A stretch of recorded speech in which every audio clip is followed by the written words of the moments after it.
Welcome back to Sacramento Smooth Jazz. I'm your host, Michael Andrews, and of course today we have the privilege, as we are doing our Artist Spotlight again, and we have a wonderful opportunity to talk to, again, JJ Sansaverino.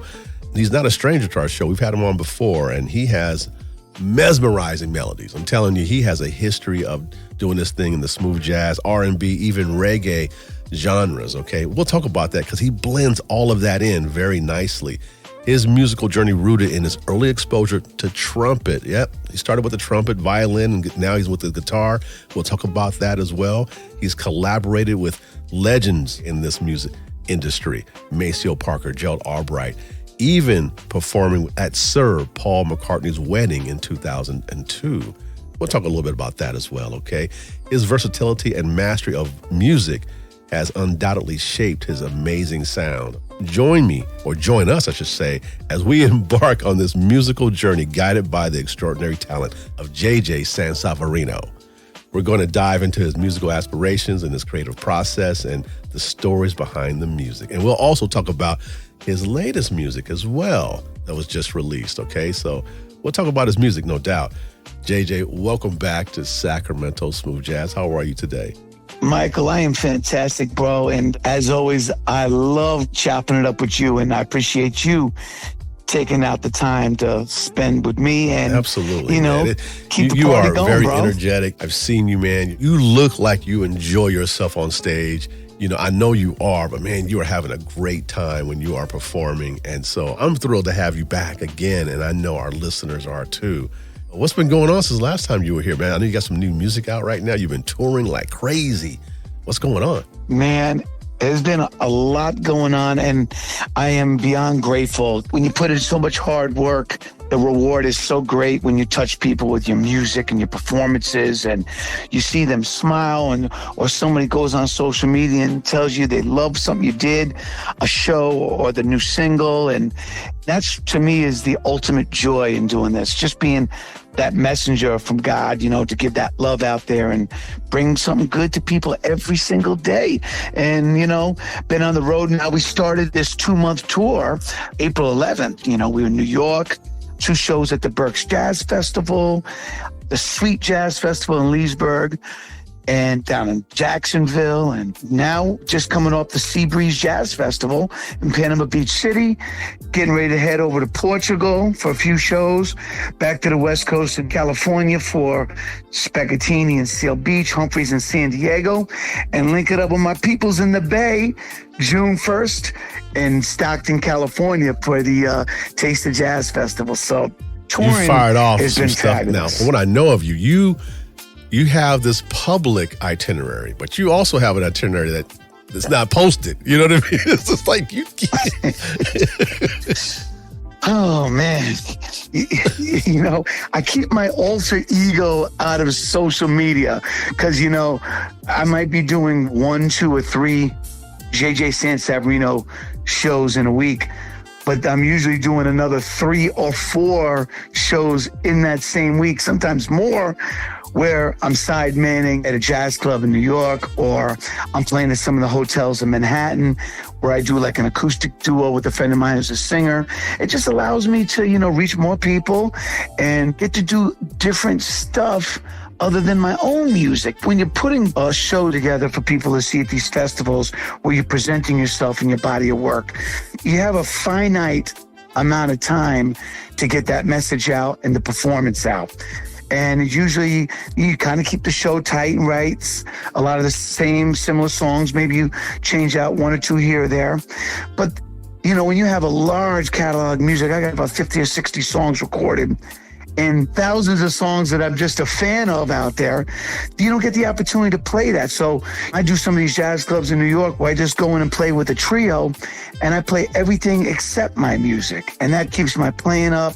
It keeps me engaged with other music, and it's just fun. So I'm grateful, bro. I really am truly blessed. A professional and a very talented, and you are just versatile. Now, you have been on the stages with so many people. What's been a memorable experience for you? From the early days to even now, what has been a moment that's had you go, I can't believe I'm right here? Wow. I mean, there's been so many different types of things. that have so many different qualities to them.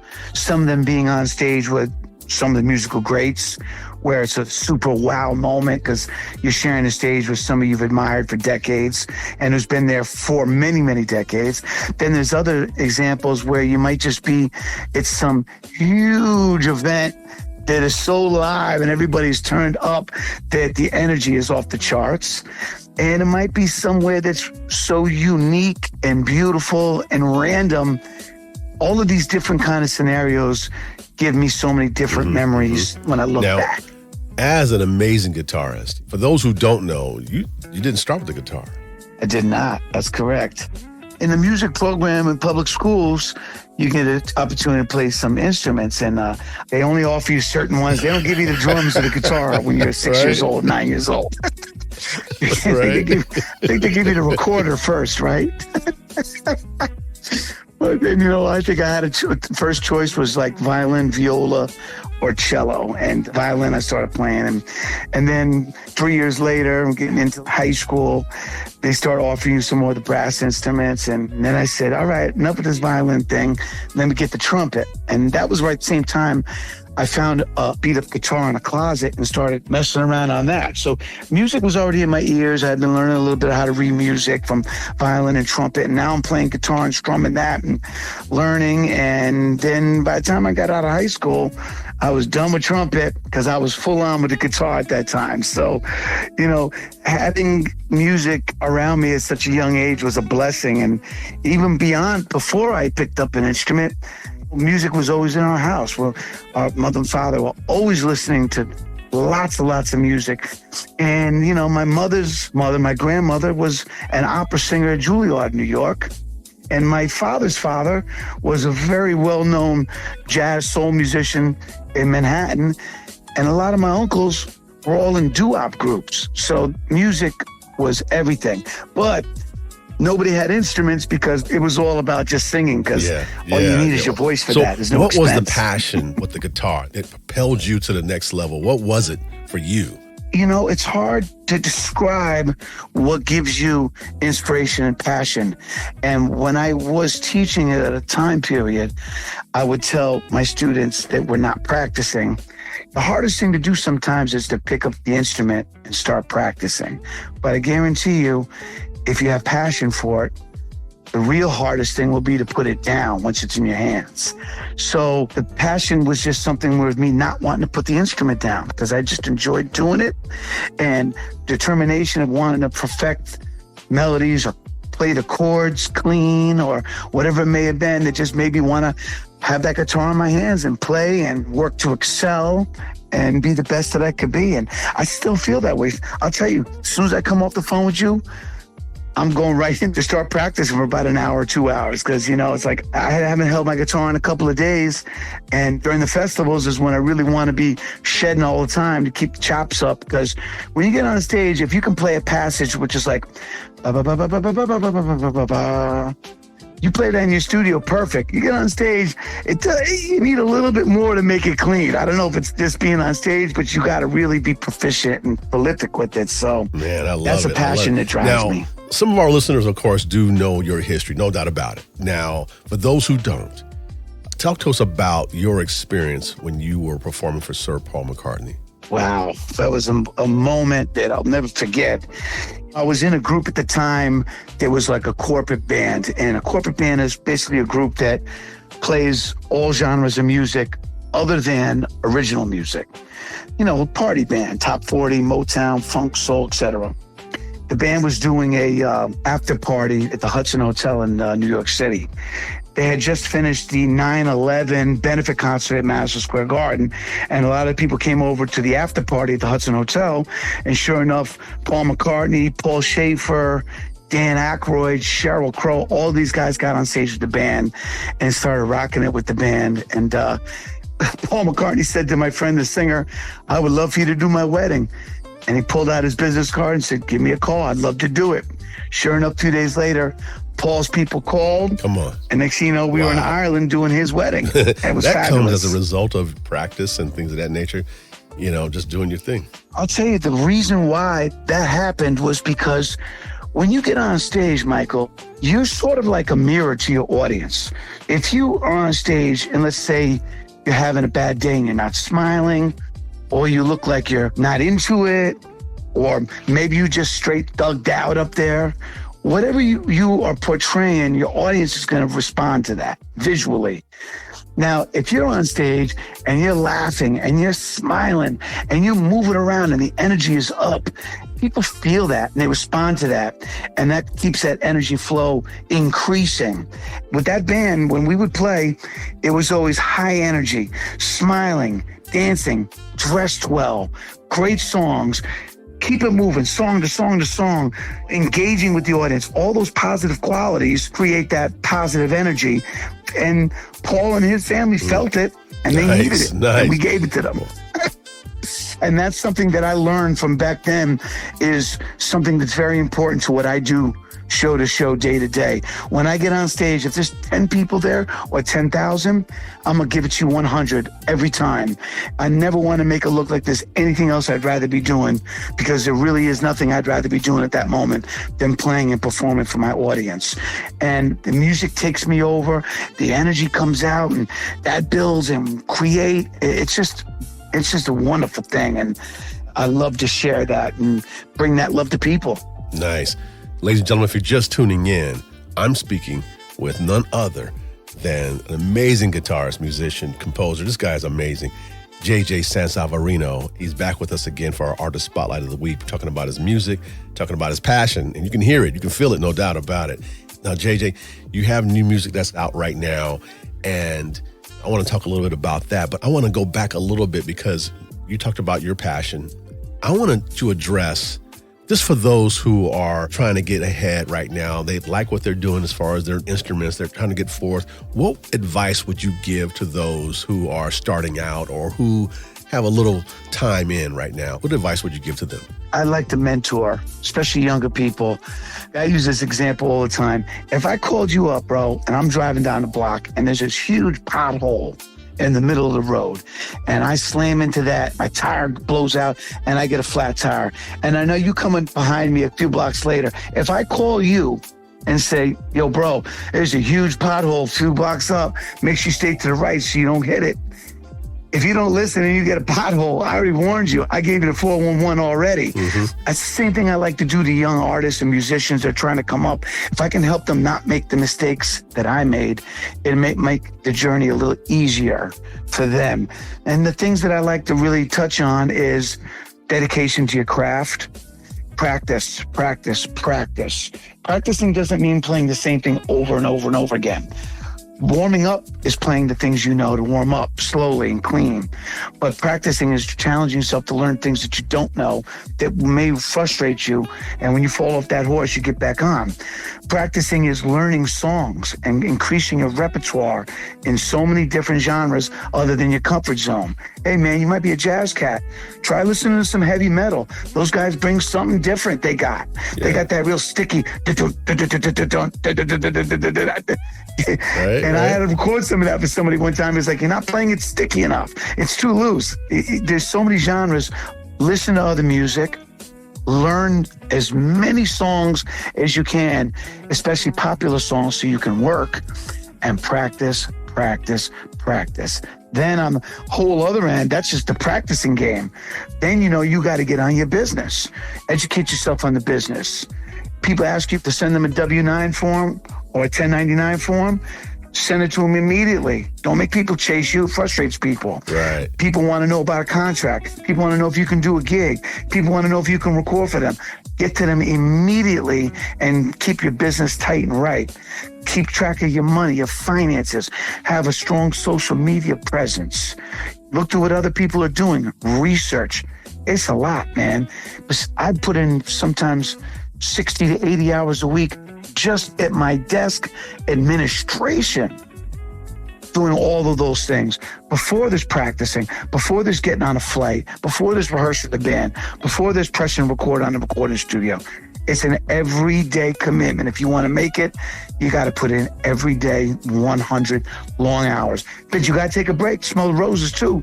Because if you're just locked up in the sheds and in your crib and you don't get out there, you're not going to know how beautiful the beach is when you're looking at that water that may give you some inspiration and let God talk to you, you know?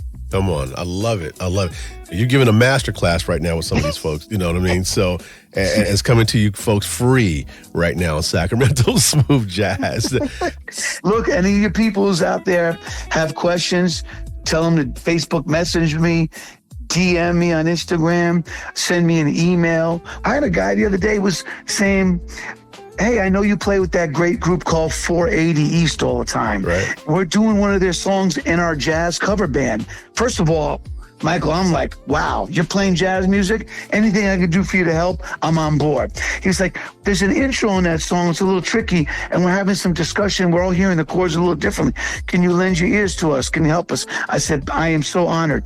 And I told him exactly what the notes and the chords were, and he says, wow, that's what we thought. Thank you so much. It only takes 30 seconds to do that. We all got 30 seconds in our day to give to our brothers and sisters that are seeking help or mentorship. So, you know, any of you people out there, your listeners or holler at me if you got a question. I'll be there if I can help you. I love it. Now, you mentioned social media. How can folks connect with you on social media? I keep it as simple as it can be. JJ Sansaverino. That's Facebook. That's Instagram. That's Twitter or X, whatever we calling it. That's my website.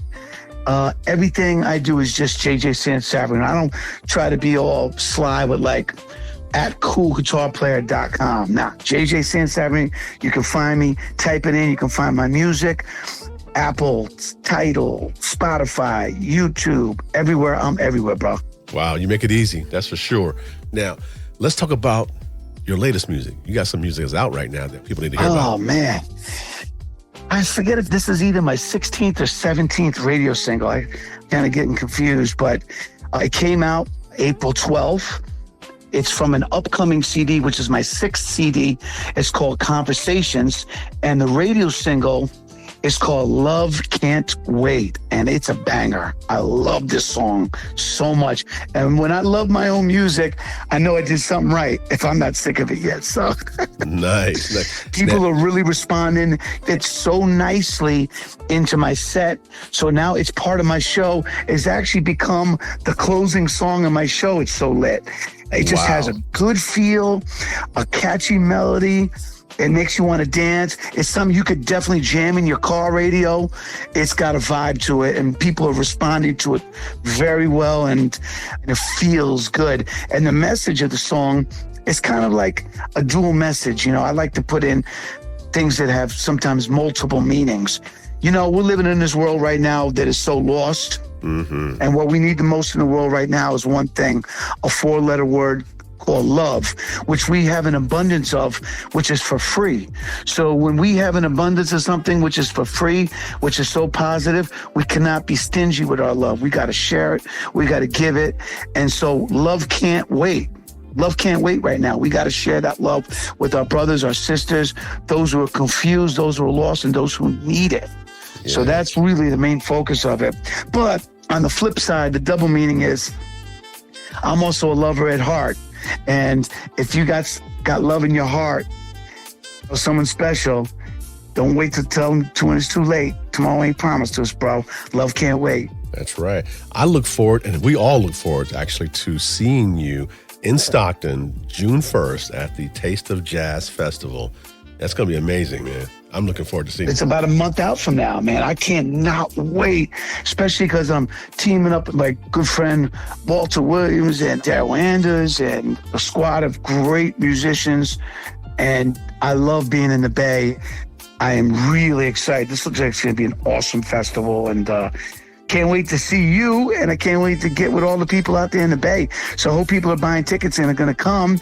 I hope I get a few of your listeners to come up and say, hey, JJ, I heard you on my man Michael Andrews' Sac Smooth Jazz show, and I enjoyed it. So it's going to be fun, man. Yeah. And in fact, Love Can't Wait, your brand new single, our folks get to hear it right now on Sacramento Smooth Jazz. JJ, as always, it's a pleasure having you. I look forward to seeing you real soon, June 1st. My brother, I can't wait. You take care of yourself. Thank you for lending me some of your precious time today to talk, chop it up, and reason, and, keep those good vibes out there, out in the airways and out in the world when we need them, bro. God bless.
For listening to Sacramento Smooth Jazz. To continue listening to Smooth Jazz 24/7, follow Sac Smooth Jazz on social media and listen by going to sacsmoothjazz.fm.